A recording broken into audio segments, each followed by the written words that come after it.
எப்படியாக பார்த்து கொண்டிருக்கிறோம். இதை தேவன் பார்த்து கொண்டே இருக்கிறார். அல்லேலூயா, அல்லேலூயா. அன்பே என் அன்பே, நான் அன்பு கூறுவேன். அன்பே என் இவன் எதுக்கு இப்ப போன் அடிக்கா? நான் அன்பு கூறுவேன். சொல்லு பேபி, சர்ச்சில் இருக்கேன், பேச முடியாது, தெய்வ சமூகம்லாம். ஓ, உங்களுக்கு என்ன சர்ச் முடியலையா? எங்களுக்கு முடிஞ்சிருச்சு. நான் சண்டே கிளாஸ் எடுக்க போயிட்டு இருக்கேன். சரி, ஃபோன் தான் பண்ண முடியாது, வாட்ஸ்அப்பா மெசேஜ் பண்ணலாம்.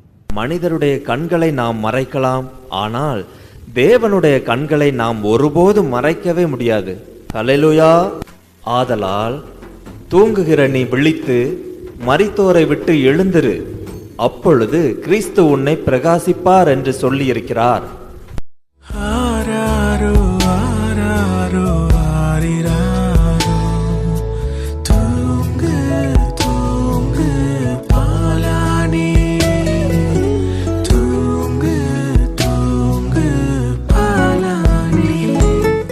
அல்லேலூயா.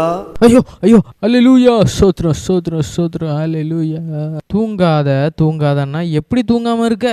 இந்த மனுஷன் என்னைக்காவது ஒரு ஆசீர்வாதமா 4 வார்த்தையை சொல்லாரா? அவன் வீட்டுக்கு ஒன்று, வாசலுக்கு ஒன்று, வாரத்துக்கு ஒன்றுன்னு வாக்கு தத்தங்களை அள்ளி தெளிச்சிட்டு இருக்கானுவன். தப்பி தவறி கூட ஒரு ஆசீர்வாதம் சொல்ல மாட்டார் போலே இவரு. கதையும் கிடையாது, ஜோக்கும் கிடையாது, பாட்டும் கிடையாது. அப்புறம் நமக்கு தூக்கம் வராமல் வேற என்ன செய்யும்? நீங்கள் ஞானமற்றவர்களைப் போல நடவாமல் ஞானமுள்ளவர்களைப் போல கவனமாய் நடந்து கொள்ள பார்த்து நாட்கள் பொல்லாதவைகளானதால் காலத்தை பிரயோஜனப்படுத்திக் கொள்ளுங்கள். இது என் வீட்டுக்காரிக்கு தான். தேவ ஆவியானவர் எவ்வளவு திட்டமும் தெளிவுமா பேசிட்டு இருக்காரு. கிறிஸ்தவர்களாகிய நம்ம எப்பவுமே மற்றவங்கள வச்சு நம்ம கம்பேர் பண்ணவே கூடாது. என்ன செய்யறா? அதானே, என்ன சொன்னாலும் உடைஞ்சது மாதிரியே தெரியாத அவ்வளவு இருதய கடினம். நீ ஏன் வேதத்தை மறந்தா நான் உன் பிள்ளைகளை மறப்பேன் அப்படின்னு தேவன் சொல்லியிருக்காரு. பைபிளை படின்னு படிச்சு சொன்னாலும் படிக்கிறது கிடையாது. நமக்கு தான் பல வேலைகள் இருக்குன்னா இவளுக்கு என்ன வேலை? தேவன் ரட்சிக்கப்பட்டவர்களை அனுதினமும் சபையில் சேர்த்து கொண்டு வந்தார். வசனம் எல்லாம் சரிதான், இவன் எப்படி உள்ள வந்தான்? தேவன் நம்முடைய வாழ்வை சீர்படுத்த சில நேரங்களில் சில நபர்களை முட்களாக பயன்படுத்துவார். இன்னைக்கு மட்டும்தான் நமக்கு லீவு. இன்றைக்கும் காலையிலேயே சர்ச்சுக்கு இங்கே வந்தாச்சு. சர்ச்சுக்கு வரலன்னா ஏன் வரலன்னு சொல்லி பாஸ்டர் கிடந்து திட்டிட்டு அடப்பாரு. நமக்கு என்ன செய்யதுக்குன்னே தெரியலப்பா. பாஸ்டருக்கு வயசு எவ்வளோ இருக்கும்? இவர் பேசிகிட்டே இருக்கக்கூடிய வேலையிலே இவருக்கு ஹார்ட் அட்டாக் வந்துட்டுன்னா என்ன ஆகும்? இவருக்கெல்லாம் அப்படி நடக்காது. அல்லேலூயா, அல்லேலூயா. செருப்பை எவனும் எடுத்திருக்கானா? இல்லை, நல்ல வேலை எவனும் எடுக்கலை. எப்பவும் ஒரு கண்ணு வச்சுக்கிட்டே இருக்கணும்ப்பா செருப்பு மேலே.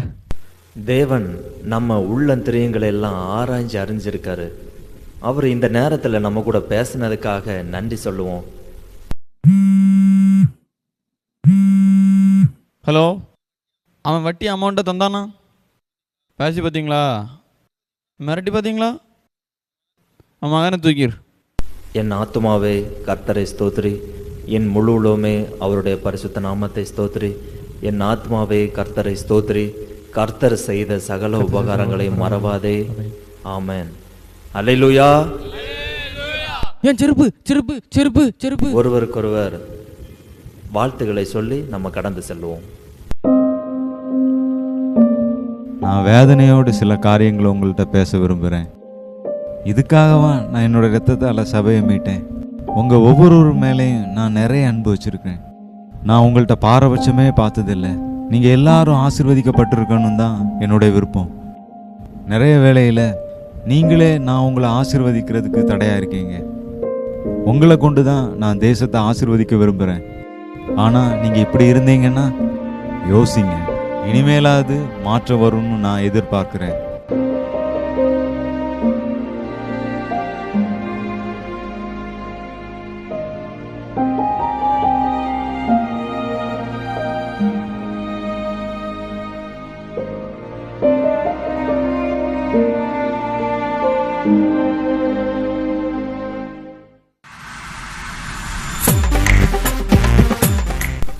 ஐயே, சர்ச்சு முடிஞ்சிட்டோ? சரி, கர்த்தருக்கு சித்தமான அடுத்த வாரம் பார்ப்போம். கொஞ்சம் கஷ்டம்தான், இருந்தாலும் பார்ப்போம்.